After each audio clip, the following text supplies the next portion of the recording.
Comrades అందరికీ నమస్కారం. నేను ఇవాళ గొప్ప సందేశం ఇవ్వాలని, గొప్ప ఉపన్యాసం చెప్పాలని రాలేదు.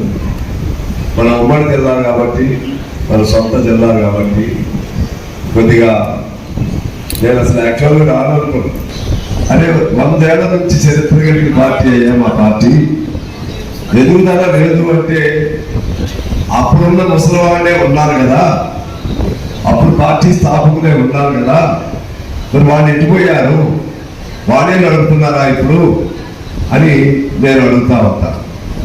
అది ఒక ఫ్యాషన్.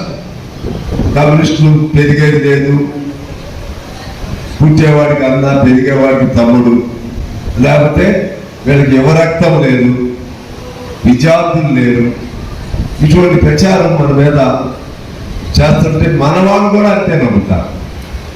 మన వాళ్ళు కూడా ఏమంటారు, మన ఆర్గనైజేషన్ ఒక ఇన్ఫీరియారిటీ, ఆత్మ న్యూనత అంటారు. ఆత్మ న్యూనతాభావంతో మన ఆర్గనైజేషన్ చిన్న ఆర్గనైజేషన్, చాలా చోట్ల పార్టీలు కూడా అలాగే చెప్తారు.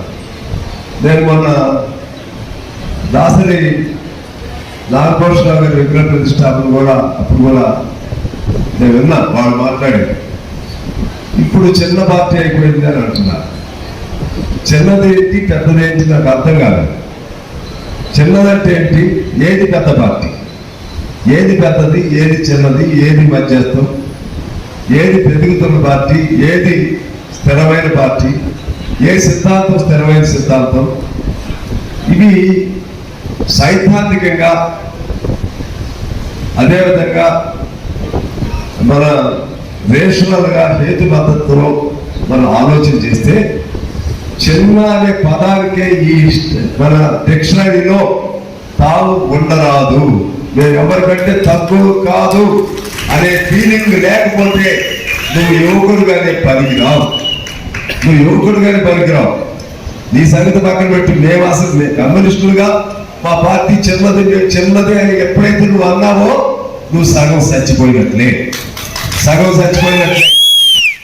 అదే పద్ధతిలో మనం పేషెంట్ చూస్తాం, నాకు ఏం కాదు నేను చేయిస్తాను అని అనుకునేవాడు ఏం చేస్తాడు, వాడు బతుకుతాడు. క్యాన్సర్ పేషెంట్లు కానీ, మన భాస్కర్ ఉన్నాడు, దండి సురేష్ తమ్ముడు భాస్కర్ చనిపోవాల్సిన వాడు కూడా 4-5 ఏళ్ళు ఆ ధైర్యంతో నడిచాడు. నడుస్తూ మన దేశంలో, ప్రపంచంలో విప్లవ నాయకుల్ని ఆదర్శంగా చెప్పుకోవాలి. కానీ మన మధ్య ఉండేటువంటి వాళ్ళని కూడా గుర్తు చేసుకోవాలి. భాస్కర్ చనిపోయే రోజు, ఈ సురేష్ ఏమో నాయకుడే కానీ సహజంగా వాత్సల్యం ఉంటుంది కదా, ఈయన బాగా ఏడుస్తా ఉన్నాడు. చనిపోయే ముందు ఒక వీడియో రికార్డ్ చేసి మా అన్నయ్య అధైర్యపడుతున్నాడు, మరి మీరు ఎవరు అధైర్యపడవద్దు, మన జెండాని మరింత ముందుకు తీసుకెళ్ళాలి, మన పార్టీని మరింత స్థిరంగా సుస్థిరంగా ఉంచాలి, మన పార్టీ మన గడ్డ పైన ఎప్పుడు దెబ్బతింటానికి వీల్లేదు అని చివరి సందేశం ఇచ్చి ఆ రోజులో మరుసటి రోజు మరణించిన భాస్కర్. అది ధైర్యం. తన ధైర్యంతో పాటు మూర్ఖ ధైర్యం కాదు, ఆ ధైర్యానికి ఒక దశ, ఒక నిర్దేశకత్వం ఉండాలి. నేను ధైర్యస్తుడే కాబట్టి ఆడు కొడుతా, వీడు కొడుతా, నేను ధైర్యస్తుడు కాబట్టి వాడు కొడతా, వీడు కొడతా కాదు. నీ ధైర్యానికి, నీకు బలానికి నీకేదో ఒక లక్ష్యం ఉండాలి. భూ ప్రపంచంలో మనిషి జాతి అవతరించిన తర్వాత అనేక తరాలు దాటిపోయాయి. లక్షల సంవత్సరాలు, వేలు కాదు, లక్షల సంవత్సరాలు దాటిపోయాయి. ఆ దాటిన దశ నుంచి మనం ఈ స్థితికి వచ్చాం. ఈ స్థితికి వచ్చినటువంటి ఈ నేపథ్యంలో మనిషిగా మనం ఎందుకున్నాం, ఎందుకు పుట్టాం, అవి వేదాలు, పురాణాలు, లేకపోతే నాస్తికవాదం నుంచి ఆస్తికవాదం. ఎందుకు పుట్టాం, ఏం చేస్తున్నాం, బతికినంతకాలం మనం మంచిగా ఎలా ఉండాలి, మన కుటుంబం ఎలా మంచిగా ఉండాలి, మన పిల్లలు ఎలాగ ఉండాలి అనే కుటుంబ సంబంధాలకే పరిమితమైనటువంటి వర్గాలను వైపు చూస్తాం. మరోవైపు ఈ దేశం కోసం అందరూ దేశ భక్తులుగా కర్రలు, లాఠీలు, జెండాలు పట్టాల్సిన అవసరం లేదు. ఈ చరిత్ర ఈ మేరకు ప్రగతిశీలకంగా, ప్రగతి చోదకంగా చరిత్ర ముందుకే నడుస్తుందంటే ప్రతి దశలో కూడా, ప్రతి తరంలో కూడా తమను తాము మర్చిపోయి తాము ఎందుకు పుట్టాము అనే లక్ష్యంతో వాళ్ళు నిందించుకోకుండా తాము పుట్టింది ఈ లక్ష్యం కోసం అనే విప్లవ చోదకులు ఉండబట్టే ఇవాళ ప్రపంచంలో ఈ మేరకు చైతన్యం ఉందనేది నేను మీకు మనం చేస్తాము. వాళ్ళు నేను ఏమంటున్నారంటే ఇవాళ 1,40,00,000 మంది, 140 కోట్ల జనాభా ఉన్నారు. ఆధార్ 140 కోట్ల మంది వాళ్ళు రోడ్ల మీదకి రారు. ఎంతమంది వస్తారు రోడ్ల మీదకి? ఓట్లు వేసినప్పుడు వస్తారు. దాని అర్థం ఏంటి? వాళ్ళలో మంచితనం లేదనే, వాళ్ళలో దేశభక్తి లేదనే. దేశభక్తి లేదా? దేశ స్వాతంత్రం కోసం పోరాటం చేసినప్పుడు పెద్ద ఎత్తున రోడ్ల మీదకి వచ్చేవారు. తెలంగాణ కోసం పోరాటం చేసినప్పుడు పెద్ద ఎత్తున రోడ్ల మీదకి వచ్చారు. మన జంజీ పోరాటం జరిగితే పెద్ద ఎత్తున యూత్ స్టూడెంట్స్ రోడ్ల మీదకి వచ్చారు. అంటే ఆ సమయం అది పరిపక్వత దశకి చేరుకున్న తర్వాత దాన్ని గ్రహించి సరైనటువంటి పిలుపునిస్తే అప్పుడు ఇళ్లలో ఉండేటువంటి వాళ్ళు కూడా లక్షల మంది ఆ నిమిషానికి రోడ్ల మీదకి వస్తారు. మీరు జాగ్రత్తగా ఆలోచన చేయండి. అంటే మన వాళ్ళు లేదని మీరు అనుకోవద్దని చెప్పడం నా భావం. ఇక్కడ మీకు ఇవాళ కమ్యూనిస్టు సిద్ధాంతాన్ని నమ్మిన వాళ్ళు ఎన్ని కోట్ల మంది ఉన్నారో మీకు తెలుసా? కోట్లాది మంది ఉన్నారు కమ్యూనిస్ట్ సిద్ధాంతాన్ని నమ్మిన వాళ్ళు. కానీ మనకు కనపడరు. సందర్భం వచ్చి మన మీద నమ్మకం వచ్చి మన మీద విశ్వాసం కలిగితే అప్పుడు వాళ్ళు వస్తారు. ఇవాళ మన జనజీ పేరుతో వచ్చారు, వాళ్ళు ఉన్నారు లేదు అంటే అదొక విజయం. అలా ఈ చరిత్ర మొదలైన కాడి నుంచి అనేక తరాలు, అనేక రకాల, ఇప్పుడు జనజీ, అప్పుడు ఒక జనరేషన్, అంతకుముందు ఒక జనరేషన్, అంతకుముందు స్వాతంత్ర కాలంలో ఒక జనరేషన్, స్వాతంత్రం వచ్చిన తర్వాత ఒక జనరేషన్, ఆ తర్వాత ఒక జనరేషన్.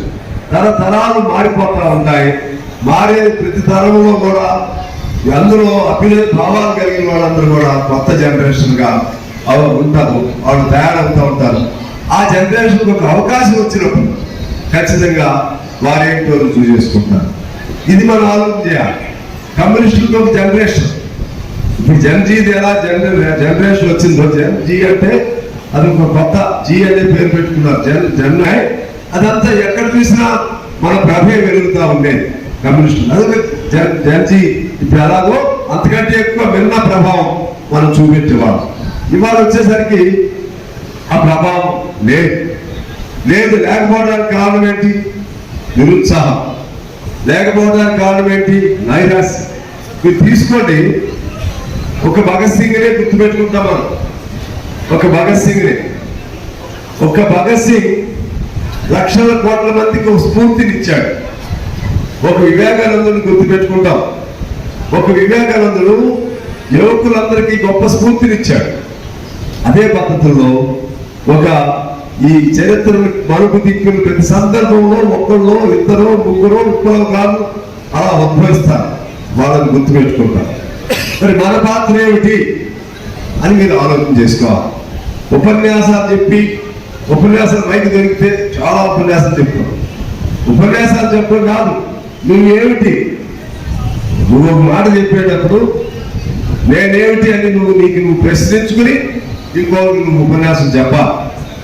నీ నడవడికి ఏమిటి, నీ ప్రవర్తన ఏమిటి, నీ లక్ష్యం ఏమిటి, నీ సిద్ధాంతం ఏమిటి, మనిషిగా పుట్టిన తర్వాత నీ బతికే సిద్ధాంతమా, నీ జీవితమే నీకు సిద్ధాంతమా, ఇవన్నీ టెంపరీగా క్షణభంగురంగా భావిస్తారా? ఇవన్నీ మనం ఆలోచన చేసుకుంటేనే ఉపన్యాసం చెప్పాలి. ఉపన్యాసం చెప్పేటప్పుడు హృదయపు అంచులలో నుంచి, హృదయపు అట్టడుగు భాగం నుంచి నీ మనసు, నీ శరీరం, నీ క్రియ అన్ని కూడా కలగలిపి ఖచ్చితంగా నాకు ఈ లక్ష్యం ఉందనేది నీ మాట ద్వారా వాళ్ళకు నమ్మకం కలిగించాలి. లేకపోతే పెదవుల పైన పెరిగి మాటలు ఉంటాయి. అందరూ నవ్వుకుంటా ఉంటారు. ఈ బాబు గొప్ప ఎప్పుడో మాటలు చెప్తున్నాడు ఇక్కడ చేసి వాడికి నిజ జీవితం చూస్తే అర్థమైంది. అది ఆ దశ తెచ్చుకోవద్దు. మనం ఎవరు నిన్ను రమ్మని కోరలేదు, ఇక నన్ను రమ్మని ఎవరు కోరలేదు. మొత్తం గొప్ప తెలుసుకుని ఒక నిజం, ఇది సోషలిజం, కమ్యూనిజం. ఫస్ట్ మనకేం తెలవదు, నాకేం తెలవదు. ఒక నాయకుడి ప్రభావంతో నేను వచ్చాను కమ్యూనిస్ట్ పార్టీలో. అట్లే అందరు కూడా మీ ప్రతి ఊర్లో కూడా మన పెద్ద నాయకుడి ప్రభావంతో మీరు ఓడంలోకి వచ్చారు. వచ్చిన తర్వాత మనం ఏమిటి అనే ఆలోచన మనకుందా? వచ్చిన తర్వాత అందులో మీకు నాయకత్వం వహించే అవకాశం కొద్దిమందికి వస్తుంది. అందరు నాయకత్వం కావాలని కోరుకు, ఎందుకంటే ఆ సందర్భం వచ్చిన మేము ఉంటా ఉంటారు. కానీ ఆ నాయకత్వంలోకి వచ్చిన వాడు ఎలా ఉండాలి? ముఖ్యంగా యువత, విద్యార్థులు, ఈ రెండు వర్గాల్లో నాయకులుగా వచ్చినవాడు ఎలా ఉండాలి? మీరు మాకు ప్రేరణగా ఉండాలి. యువ నాయకులు, యువత, విద్యార్థి నాయకులు, విద్యార్థులు మా పెద్దవాళ్ళని నడిపించడానికి కేంద్ర బిందువులా ఉండాలి. నేను తప్పులు చేస్తే ఇది తప్పని మీరు చెప్పాలి. చెప్తే మీరు మాకంటే ఎక్కువ కుట్రలు చేస్తూ, మాకంటే ఎక్కువ కుతంత్రాలు చేస్తూ, అంటే మేము చేస్తున్నామని కాదు, పెద్దల కంటే ఎక్కువ చేస్తూ ఉండేవాడు కమ్యూనిస్టుగా, లేకపోతే విప్లవ నాయకుడుగా, యువ నాయకుడుగా, విద్యార్థి నాయకుడుగా, సమాజ శోధకుడుగా, సమాజ మార్పుగా కోరేటువంటి విప్లవకారుడుగా ఎలా పనికొస్తామో మనం ఆలోచన చేయండి. ఉపన్యాసాల కోసం ఉపన్యాసం వద్దు. నువ్వేం చేస్తున్నావు? చదువుతున్నావా? అసలు చదువు కూడా ఒక విప్లవం. సమాజాన్ని చదువుతున్నామా? అది కూడా ఒక విప్లవం. సాహిత్యాన్ని చదువుతున్నామా? అది ఒక విప్లవం. ఏం జరుగుతుందో, సిద్ధాంతాలు ఏ పార్టీ ఏమంటుందో తెలుసుకుంటున్నామా? అది కూడా ఒక విప్లవం. ఏమి తెలియదు, ఒక తప్పుడు ఉపన్యాసాలు, ఏమి చదవు, సంవత్సరాలు ఎక్కడని చెప్తే అందులో 2 మాటలు పట్టుకుని మీరు మాట్లాడటం, నేను ఇంకెవడో చెప్తే అందులో 2 మాటలు పట్టుకుని నేను మాట్లాడటం. ఇది కమ్యూనిస్టు యువ నాయకులకి, కమ్యూనిస్టు విద్యార్థి నాయకులకు అసలే పనికి రాదు. మీరు ఎలా ఉండాలంటే, నువ్వు పోతుంటే ఒక హీరోలాగా ఉండాలి. ఒక విద్యార్థి నాయకుడు వస్తున్నాడంటే అసలు సిసలైనటువంటి నాయకుడు రా అని చెప్పి నేను చూసి 100,000 మంది ప్రభావితులు అవ్వాలి. ఒక యువ నాయకుడు వస్తున్నాడంటే నేను చూసి 100,000 మంది ప్రభావితులు అవ్వాలి. నేను చూడగానే వస్తున్నాడు. ఇది మనకి పనికి రాదు. నేను అనేది ఒకళ్ళిద్దరు కాదు, ఎవరి కూడా అన్వయించుకుందాం. మీకు మీరే కాదు, మీ తర్వాత మీ దశ దాటి వచ్చిన వాళ్ళమే మేము. మీరు అన్వయించుకోండి, మేము అన్వయించుకుంటాం. ఎవరు ఎక్కడ తప్పు చేసామో అన్వయించుకుందాం. మనము పుట్టామండి, పుట్టిన తర్వాత పుట్టాము, బతికాము, దాన్ని పెరిగాము, పెళ్లి చేసుకున్నాము, పిల్లలను కన్నాము, ముసలాళ్ళం అయ్యాము, మంచం ఎక్కాము, చచ్చిపోతాం. ఇదేనా జీవితం అంటే? అట్లయితే మనకను పశువులకి తేడా ఏముందండి? మనకి పశువులకి తేడా ఏముంది? అవి కూడా పుడుతున్నాయి, ఎదుగుతున్నాయి, తరాలకు మన జన్మనిస్తున్నాయి, చచ్చిపోతా ఉన్నాయి. అవి చచ్చిపోయి మనము చచ్చిపోతే ఈ చరిత్రకి మూలకారకులు ఎవరు? చరిత్ర చోదకులు ఎవరు? చరిత్రలో ఈ కాలు చీకటితో అలిపినటువంటి ఈ దోపిడీ సమాజానికి ఒక క్రాంతి రేఖలాగా వెలుగునిచ్చే రేఖలు ఎవరో ఎక్కడుంటారు?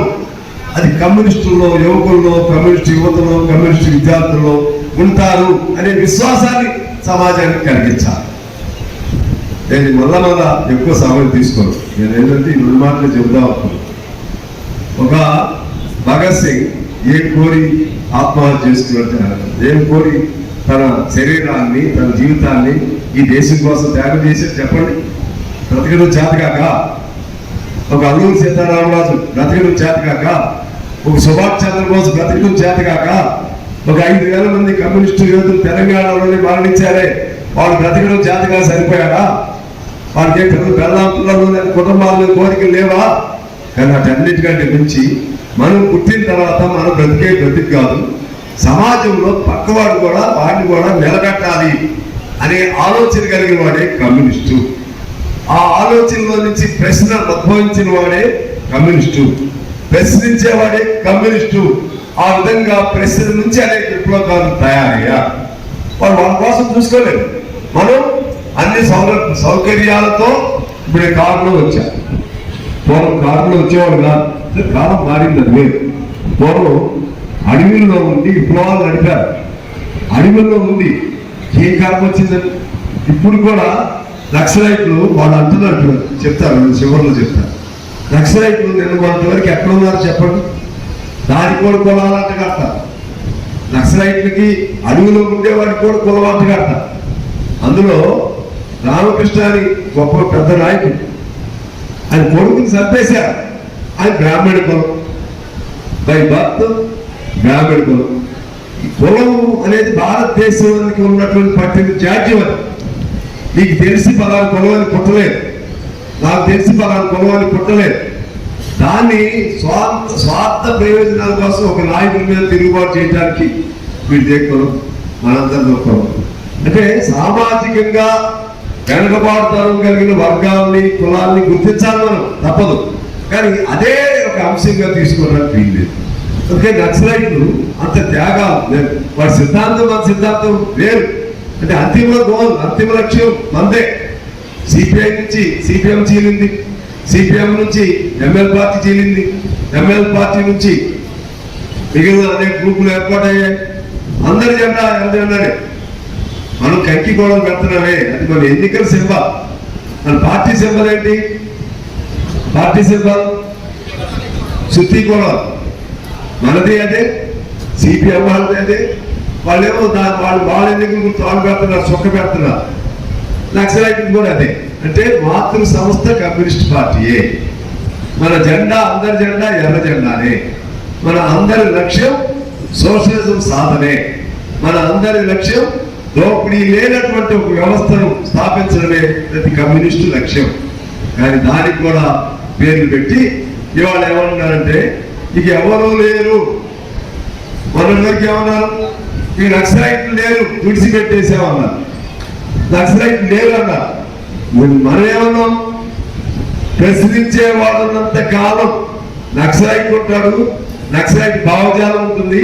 ఆ నక్సలైట్ భావజాలమే కమ్యూనిస్ట్ భావజాలం, కమ్యూనిస్ట్ భావజాలం ఉంటుంది, కమ్యూనిస్ట్ ఉంటాడు. ప్రశ్నించే ప్రతి వాడు కమ్యూనిస్ట్ అని మనం చెప్పాం. ఎవరు మీరు గ్రామాల్లో చెందకండి, నరేంద్ర మోడీ గారు మమ్మల్ని ఎవరు ప్రశ్నించే వాళ్ళు లేరనుకోవద్దని మనం చెప్తారన్నా మన కొత్త రకం కమ్యూనిస్టులు ఉద్భవించారు. జనజీ పేరుతో రోడ్డుకి ఎక్కిన వాళ్ళందరూ కమ్యూనిస్టులే. వాళ్ళందరూ ప్రశ్నించే ప్రతి ఒక్కరు కమ్యూనిస్టే. ఎక్కారు, మన రోడ్డుకి ఎక్కారు కదా. ఇప్పుడు ఏమంటున్నారు, మధ్యలో అర్బన్ నక్సల్స్ అన్నాడు, ఇప్పుడేమో దిమాగి నక్సల్స్ అన్నాడు. దిమాగి నక్సల్స్ అంటే ఏంటి? అర్బన్ నక్సల్స్ అంటే ప్రొఫెసర్ మన హరగోపాల్, వరవరరావు ఇటువంటి వాళ్ళకి ఆ పేరు పెట్టారు. అడవిలో ఉండే నక్సలైట్ కంటే వీళ్ళు అత్యంత ప్రమాదకరమైనటువంటి నక్సలైట్ అని ఎవరు పెట్టారు? బీజేపీ వాళ్ళు పెట్టారు. ఇప్పుడేమన్నారు, దానికంటే మించి దిమాగి నక్సల్స్ అంటే మేధో నక్సల్స్, మేధస్సుతో కూడినటువంటి నక్సల్స్. అన్ని యంత్రాంగాల్లో జొరబడి ఉన్నారు. ఇప్పుడు అంటే ఏంటి? ఉపాధ్యాయుల్లో ఉన్నారు వీళ్ళు, ఆఫీసర్స్ గా ఉన్నారు వీళ్ళు, ఇంకా అనేక చోట్ల జొరబడి ఉన్నారు. ఏళ్ళను కూడా ఏది వేయాలని చెప్పి డైరెక్ట్ గా ఆగస్టు 15న ఉపన్యాసం చెప్పిన పిరికి వాడులాగా ప్రధానమంత్రి కమ్యూనిస్టులు చూస్తే భయభ్రాంతులకు గురైపోయి ఆగస్టు 15నే ఒకటికి అనేక సందర్భాల్లో అనేక పర్యాయాలు దిమాగి నక్సల్స్ అని చెప్పే స్థితి వచ్చిందంటే కమ్యూనిజానికి మరణం లేదని నీకు అర్థం అవుతా ఉంది. కమ్యూనిజానికి మరణం లేదు. ఇది మాకు ఎదురు లేదన్నావు కదా మొన్న, మళ్ళీ ఇప్పుడు ఎందుకు ఇంకోటి ఎవడో ఉన్నాడు అంటున్నావు? ఎప్పుడు నీకు ఆ గుర్తొచ్చింది? విద్యార్థులు రోడ్డుకి నాకు గుర్తొచ్చింది. అంటే ఆ ఉద్దేశం ఏంటంటే వీళ్ళని నడిపించేవాడు ఉన్నాడు, ఇంకొకడు ఆఫీసర్లో ఉన్నారంట, పోలీస్ అధికారుల్లో ఉన్నారంట, ఉపాధ్యాయుల్లో ఉన్నారు, లెక్చరర్స్ లో ఉన్నారు, అన్ని వర్గాల్లో ఉన్నారంట. అవును, అన్ని వర్గాల్లో ఉంటారు. ఆ ఎలక్షన్ వచ్చినప్పుడు దానికి అన్ని కలిసి వచ్చినప్పుడు కమ్యూనిస్టు సత్తా జరుగుతుంది. అదే పద్ధతిలో ఇవాళ ప్రపంచంలో ట్రంప్ అనేవాడు ఉన్నాడు. వాడు కూడా ఏమనేవాడు, అసలు కమ్యూనిస్టులు ఎక్కడ ఉన్నారు? కమ్యూనిజాన్ని అణిచి మారారు. వాడికి ఇప్పుడు నిద్రలో పోను మార్క్స్ కమ్యూనిస్టు ప్రణాళిక రాసినప్పుడు మేనిఫెస్టోలో చెప్తాడు, కమ్యూనిజం అనేది భూతం యూరోపియన్ కంట్రీస్ భూతం పట్టుకొని వేలాడుతూ ఉంది. ఈ భూతాన్ని వదిలించుకోవాలని వాళ్ళు అనుకుంటారు. ఇప్పుడు ట్రంప్కి అది ఆలోచన వచ్చింది. ఏం ఆలోచన వచ్చిందంటే కమ్యూనిజం అనేది పోతాం. ఆ భూతాలు ఇప్పటికి మళ్ళా అమెరికాలో తలెత్తు తిరుగుతున్నాయి. మన ఎవరో మంతాని అని ఒక ఆయన గెలిచాడు న్యూయార్క్ మేయర్ గా.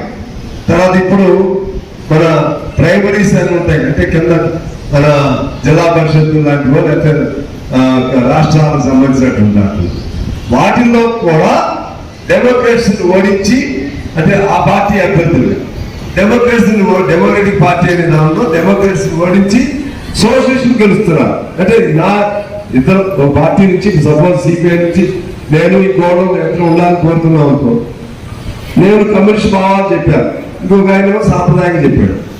నన్ను గెలిపించారనుకోండి, మీరు అట్లా ఇప్పుడు గెలిపిస్తున్నారు. అక్కడ అమెరికా ప్రైమరీస్ లో రిపబ్లిక్ లో కూడా గెలిపిస్తున్నారు. అనేక దేశాల్లో అనేక చోట్ల ఇప్పుడు కమ్యూనిస్ట్ భావజాలం విపరీతంగా పెరిగింది. యువకుల్ని ఈ మధ్య సర్వే చేస్తే దాదాపు ఎవరైతే ప్రశ్నించబడ్డారో వాళ్ళలో 80-90% ఈ కాలానికి సోషలిజమే కావాలి, కమ్యూనిజమే కావాలని ఇప్పుడు నిన్నగా ఉన్న అమెరికాలో జరిగిన సర్వేలో కూడా 80-90% యువకులు దాన్ని కోరుకుంటున్నారు. అంటే అర్థం ఏంటి? సోషలిజం అనేది ఒక మహత్తరమైనటువంటి మానవాళిని సముద్రంగా మానవాళిని ఒక ఉత్తమమైన మార్గం వైపు నడపడానికి ఉన్నటువంటి దోపిడీ లేని వ్యవస్థను సాధించడానికి ఉన్నటువంటి వ్యవస్థ సోషలిజం.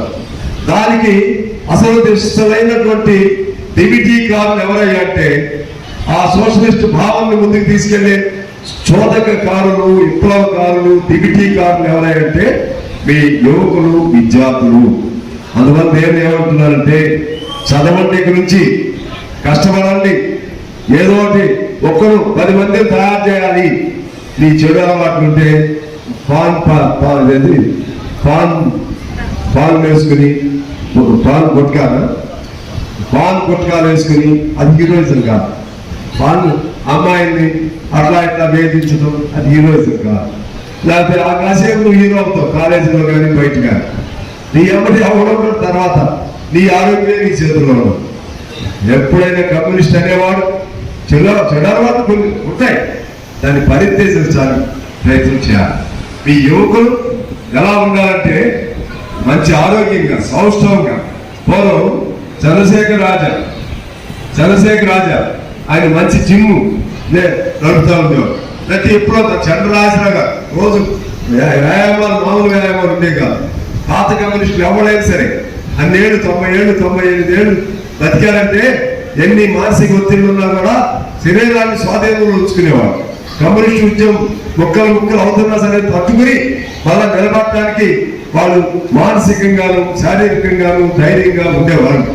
ఆ పరిస్థితులుగా మీరు యువకులు అంటే అట్లా ఉండాలి. ఊరికే నేను ఉన్నాను, నేను ప్యాంట్ వేసుకుంటాను, ప్యాంట్ జారిపోతూ ఉంటుంది, తక్కువ జారిపోతూ ఉంటుంది, మొత్తం రోడ్లు చేసుకుంటాం. అది ఎవరికాడు ఇప్పుడు చూస్తున్నాం. గట్టిగా ఏమంతరావు బుద్ధి విధితే నలుగురు కొట్టిస్తాడు.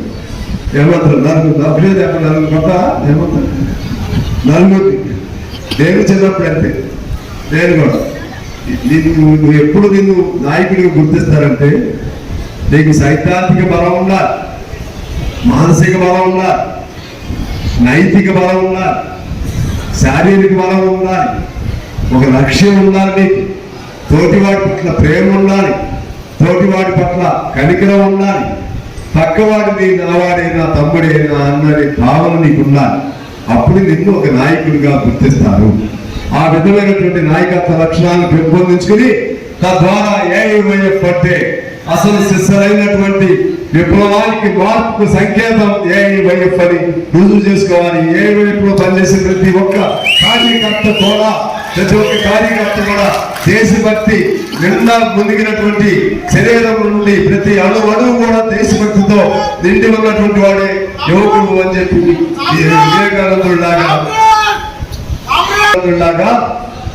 ఉక్కు నరాలతో, ఇనప గండాలతో, వజ్రపు హృదయంతో ఉండేవాడే యువకుడు.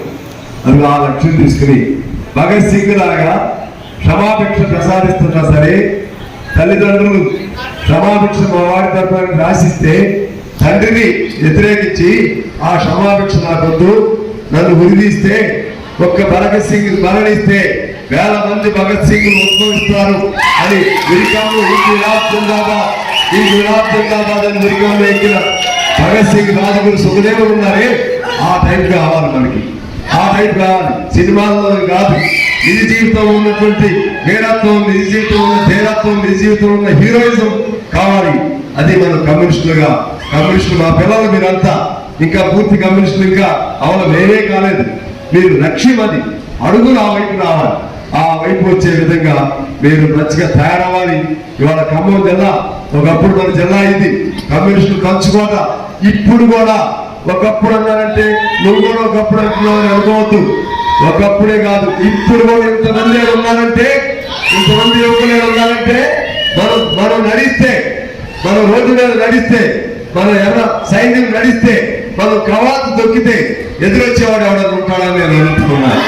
అందుకని ఖమ్మం జిల్లాలో మళ్ళా పాత ప్రాంతం వైపు మీ ధైర్యమే, మీ విశ్వాసమే మిమ్మల్ని నడిపిస్తుందని నేను ఆశిస్తూ మీ అందరినీ మంచి నిర్మాణంగా ప్రతి మండలంలో కమిటీ వేయండి, గ్రామాల్లో యువ కమిటీ వేయండి.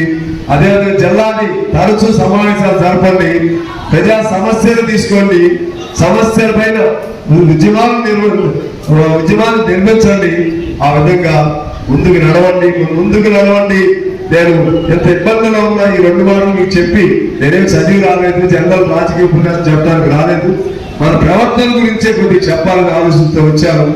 నా ఈ కాసేపు నా మాటల వల్ల కొద్ది మంది అయినా చైతన్యవంతులై నిజమైనటువంటి యువకులుగా, యువ నాయకులుగా రూపాంతరం చెంది తద్వారా సమాజానికి పనికి రావాలని కోరుకుంటూ మీ అందరికీ మరొకసారి విప్లవ అభినందనలు తెలియజేస్తూ యువకులను సమీకరించి భారీ యువజన ప్రదర్శనను ఏర్పాటు చేసినటువంటి యువజన సమాఖ్య నాయకత్వానికి మరొకసారి లాల్ సలాం తెలియజేస్తూ, ఈ దేశంలో ఏ దేశంలో అయినా యువజనుల యొక్క పాత్ర ముఖ్యమైనటువంటి సందర్భం. అందుకే స్వతంత్ర పోరాటంలో ఈ దేశం కోసం అసూలు బాసినటువంటి సమరయోధులు షహీద్ భగత్ సింగ్, రాజ్గురు, సుఖ్దేవ్, అల్లూరి సీతారామరాజు, సుభాష్ చంద్రబోస్, చంద్రశేఖర్ ఆజాద్ లాంటి మహనీయుల త్యాగ స్ఫూర్తిని పుడికి పుచ్చుకొని 1959 మే 3న కేవలం 5 మందితో స్థాపించబడినటువంటి అఖిల భారత యువజన సమాఖ్య ఈరోజు దేశవ్యాప్తంగా, రాష్ట్ర వ్యాప్తంగా అన్ని జిల్లాల్లో కూడా విస్తృతంగా ఉన్నారంటే ఈ యువజన సమాఖ్య పూర్తిగా యువజన పక్షాన పోరాడుతున్నటువంటి ఈ దేశంలో ఉన్నటువంటి మొట్టమొదటి యువజన సంఘం ఆల్ ఇండియా యూత్ ఫెడరేషన్ ని గర్వంగా చెప్పుకోవడానికి మనందరం కూడా కంకణబద్ధులు కావాల్సిన అవసరం ఉంది. కామ్రేడ్స్, ఈరోజు చూస్తున్నాం దాదాపు అనేక యువజన సంఘాలు ఉన్నాయి. ఆ ప్రాంతానికి ఒక అన్న బర్త్డే సందర్భించిన ఏర్పాటు చేసిన ఒక యువజన సమాఖ్య ఉంటది. మరొక ప్రాంతానికి ఆ రాజకీయ నేపథ్యంలో పుట్టుకొచ్చినటువంటి మరొక యువజన సమాఖ్య ఉంటది. కానీ ఈ దేశంలో స్వతంత్ర పోరాటంలో స్వతంత్ర మా హక్కు, ఈ దేశంలో ఉన్నటువంటి పౌరులకందరికీ కూడా ఉచితంగా విద్య, వైద్య, ఉపాధి హక్కులు ఇవ్వాలని చెప్పి ప్రారంభించి పూర్తిగా స్థాపించినటువంటి మొట్టమొదటి యువజన సమాఖ్య అఖిల భారత యువజన సమాఖ్య.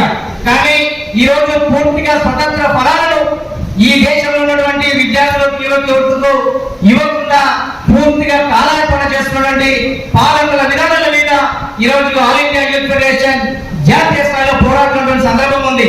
అందుకే 1974 సంవత్సరంలో అప్పటి మాజీ పార్లమెంటు సభ్యులుగా ఉన్నటువంటి సికే చంద్రప్ప 1974 సంవత్సరంలో పార్లమెంటులో పూర్తిగా వయోజన ఓటు హక్కుని 21 సంవత్సరాల నుంచి 18 సంవత్సరాలకు కుదించాలని చెప్పి ఈ దేశంలో ఉన్నటువంటి సమస్యలను ప్రస్తావన చేయాలంటే యూత్ ని ఎంకరేజ్ చేయాలనే ఉద్దేశంతో 18 సంవత్సరాలకు యూత్ కి ఓటు హక్కు ఇచ్చినటువంటి పోరాడినటువంటి ఏకైక యువజన సంఘం ఆల్ ఇండియా యూత్ ఫెడరేషన్.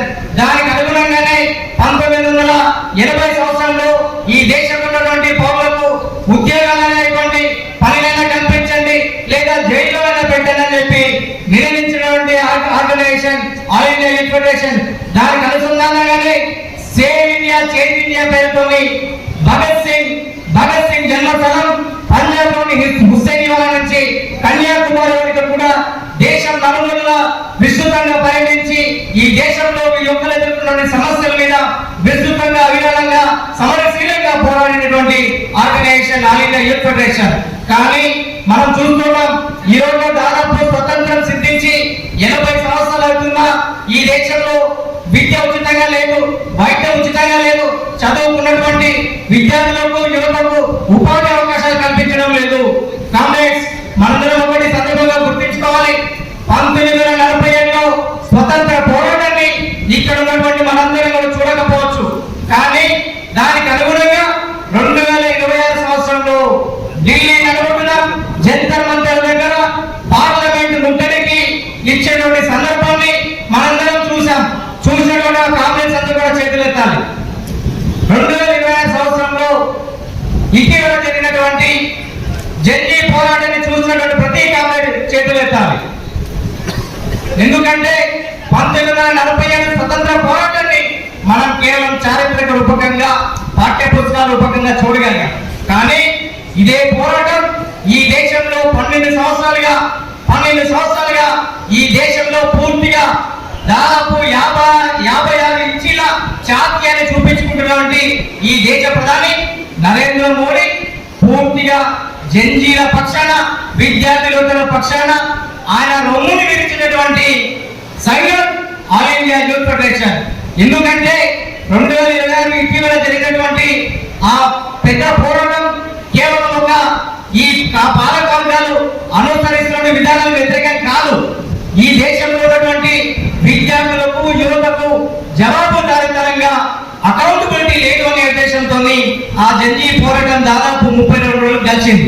ఈరోజు విద్యార్థుల యువత కోరిదేమని, ఈరోజు బాధ్యతాయుతంగా ఒక చదువుకున్నటువంటి బైపీసీ విద్యార్థి డాక్టర్ పట్టా ఉత్తీర్ణత పొందాలంటే జాతీయ స్థాయిలో ఒక పోటీ పరీక్ష జరుగుతుంది. అది జాతీయ స్థాయిలో ఉన్నటువంటి ఒక పరీక్ష ఏజెన్సీ ద్వారా జరుగుతుంది. ఆ పరీక్ష ఏజెన్సీని నేషనల్ టెస్టింగ్ ఏజెన్సీ. ఆ పరీక్ష నిర్వహణ పూర్తిగా బాధ్యతాయుతంగా అకౌంటబిలిటీగా జరపాలి. కానీ కేంద్ర ప్రభుత్వం ఏం చేసింది? దాదాపు 24 లక్షల మంది విద్యార్థులు ఆ పరీక్షలు రాస్తే దాదాపు 1 లక్షకు పైగా ఉత్తీర్ణత పొందితే పూర్తిగా రాజస్థాన్లోని ఒక పరీక్షా కేంద్రంలో 179 మంది విద్యార్థులు ఆ పోటీ పరీక్షలు రాసినటువంటి విద్యార్థులందరికీ కూడా 100% మార్కులు వచ్చాయి. ఆ మార్కులు పొందినటువంటి ఆ తరగతి గదిలో ఉన్నటువంటి ఒక అమ్మాయి, నాకు ఈ క్లాస్ రూమ్ లో అందరికీ కూడా సెంట్ మార్క్ వచ్చింది, ఎట్లా సాధ్యమైందని చెప్పి ఆ అమ్మాయి వాళ్ళ తండ్రికి చెప్తే వాళ్ళ తండ్రికి అనుమానం వచ్చింది. అనుమానంతో స్థానికంగా ఉన్నటువంటి ఒక పోలీస్ స్టేషన్ లో ఫిర్యాదు చేస్తే ఇది వాస్తవంగా పూర్తిగా ఒక పరీక్షా కేంద్రంలో అక్కడ లీకేజ్ జరిగింది, ఆ లీకేజ్ జరిగినటువంటి వాస్తవం అని చెప్పి వెంటనే వారు ఎన్టీఏకి పూర్తిగా తెలియజేస్తే NTA national testing agency immediate గా సిబిఐకి సిఫార్సు చేస్తూ దీని మీద యాక్షన్ తీసుకోమని పూర్తిగా సస్పెండ్ చేయమని ఆదేశాలు ఇచ్చింది. కేవలం దాదాపు ఈ కారణంగా దేశవ్యాప్తంగా అన్ని జిల్లాల్లో అన్ని రాష్ట్రాలటువంటి 21 మంది నీటి విద్యార్థులు ఈ దేశ పౌరులు చనిపోయినటువంటి ఘటన ఈ భారతదేశానికి పట్టింది. దీనికి బాధ్యత ఎవరు? కేంద్రంలో ఉన్నటువంటి కేంద్ర ప్రభుత్వానికి కాదా? కేంద్రంలో ఉన్నటువంటి విద్యాశాఖ మంత్రిగా ఉన్నటువంటి ధర్మేంద్ర ప్రధాని కాదా? అందుకే దాదాపు పూర్తిగా సుప్రీంకోర్టు ప్రధాన న్యాయమూర్తిగా ఉన్నటువంటి జస్టిస్ సూర్యకాంత్ గారు ఒక కోర్టు హియరింగ్ లో మాట్లాడుతూ ఈ దేశంలో ఉన్నటువంటి నిరుద్యోగుల్ని, జర్నలిస్టులందరినీ కూడా బొద్దింకలతో పోల్చాడు. ఆ బొద్దింకలతో పోల్చిన నేపథ్యంలోనే సామాజిక మాధ్యమాల్లో సిజేపీ అనేటువంటి ఒక వ్యంగ్యాత్మకమైనటువంటి సోషల్ మీడియా ప్లాట్ఫామ్ ఏర్పడింది. ఆ ప్లాట్ఫామ్ వేదికగానే పూర్తిగా దేశంలో ఢిల్లీలో 32 రోజులు పూర్తిగా మా పిల్లలకు న్యాయం జరపాలని చెప్పి ఎవరైతే పోటీ పరీక్షలో పూర్తిగా ఉత్తీర్ణత పొందారో వారికి న్యాయం చేయాలని చెప్పి ఈ పోటీ పరీక్షల కారణంగా, పేపర్ లీకేజీల కారణంగా మరణించినటువంటి 21 మంది విద్యార్థులకు న్యాయం చేయాలని చెప్పి దీనికి బాధ్యత వహిస్తూ కేంద్ర విద్యాశాఖ మంత్రి ఉన్నటువంటి ధర్మేంద్ర ప్రధాన్ రాజీనామా చేయాలని చెప్పి దాదాపు 29 రోజులు పోరాటం జరిగితే 21 మంది చనిపోతే చలించినటువంటి ప్రభుత్వం ఈ కేంద్రంలో ఉన్నటువంటి నరేంద్ర మోడీ ప్రభుత్వం.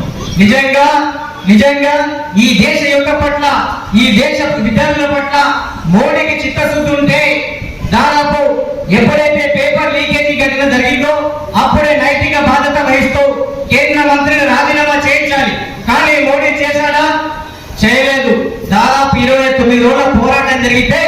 21 మంది విద్యార్థులు చనిపోతే చలించినటువంటి ప్రధానమంత్రి దాదాపు 30వ రోజు ఇదే కాక్రా జనతా పార్టీ రిలేటెడ్ ఉన్నటువంటి ఆ వామపక్ష విద్యార్థి యువజన సంఘాలే ఆ పోరాటాన్ని కూడా నడిపించింది. దాంట్లో ప్రధానంగా ఆల్ ఇండియా యూత్ ఫెడరేషన్ ముందు వరుసలో ఉంది, అదేవిధంగా ఆల్ ఇండియా స్టూడెంట్ ఫెడరేషన్ కూడా ముందు వరుసలో ఉంది. దాదాపు 29వ రోజు చలో పార్లమెంట్ ముట్టడిస్తే ఈ దేశంలో దాదాపు స్వతంత్ర పోరాటంలో పూర్తిగా ప్రభుత్వం తలవంచింది. కానీ 26 దశకంలో పూర్తిగా కేంద్రంలో ఉన్నటువంటి నరేంద్ర మోడీ విద్యార్థులంతా కూడా పార్లమెంట్కి వస్తున్నారని చెప్పి తెలిసినటువంటి నేపథ్యంలో దొంగచాటుగా ఆయన ఎస్కాట్ వేసుకుని వెనుక నుంచి వెళ్ళిపోయినటువంటి నీచ ప్రధానిగా ఈ దేశంలో మిగిలాడు. ఇక్కడ మనం గమనించాల్సింది మిత్రులారా, ఎక్కడో 1947 స్వతంత్ర పోరాటాన్ని చూడకపోవచ్చు. 2026 సంవత్సరంలో ఈ దేశంలో 12 సంవత్సరాలుగా పూర్తిగా నాదే నడుస్తుంది, నేను చెప్పిందే వేద్దాం, ఈ దేశంలో స్వతంత్ర పాలన ఇవ్వకుండా కేవలం ఇద్దరు ఆప్త మిత్రులు ఉంటారు మోడీకి, 140 కోట్ల ప్రజలకు జవాబుదారీతనంగా ఉండాల్సినటువంటి నరేంద్ర మోడీ గారు కేవలం ఇద్దరు ఆప్త మిత్రులు. చెప్పగలుగుతారు కదా, అంబానీ ఆదానీలకు ఆయన ప్రధాని మాత్రమే. 1% ఉన్నటువంటి పెట్టుబడిదారి కార్పొరేట్ వ్యవస్థకు నరేంద్ర మోడీ దాసోహం చేస్తూ ఈ రోజు పాలక వర్గాలు అనుసరిస్తున్న విధానాన్ని కూడా వారిద్దరికి దేశంలో విదేశగా తాకట్టు పెడుతున్నాడు. అందుకే ఇక్కడ మనం అర్థం చేసుకోవాల్సింది, పూర్తిగా ఢిల్లీలో జరిగినటువంటి పోరాట ఫలితంగానే కేంద్ర విద్యాశాఖ మంత్రి రాజీనామా చేశాడు. కేవలం మన రాజీనామా మాత్రమే అడగలేదు, ఆల్ ఇండియా యూత్ ఫెడరేషన్ జాతీయ స్థాయిలో అడిగేటువంటి విషయం ఏంటి, కేవలం 21 మంది విద్యార్థుల మరణాలకు కారణమెవరు, ఈ కేంద్ర ప్రభుత్వం కాదా? కాబట్టి ధర్మేంద్ర ప్రధాన్ మీద రాజీనామాతో సరిపోదు, ఆయన క్రిమినల్ కేసు నమోదు చేయాలని చెప్పి కూడా జాతీయ స్థాయిలో మొదటిగా అడిగినటువంటి ప్రశ్నించినటువంటి organisation all India youth federation.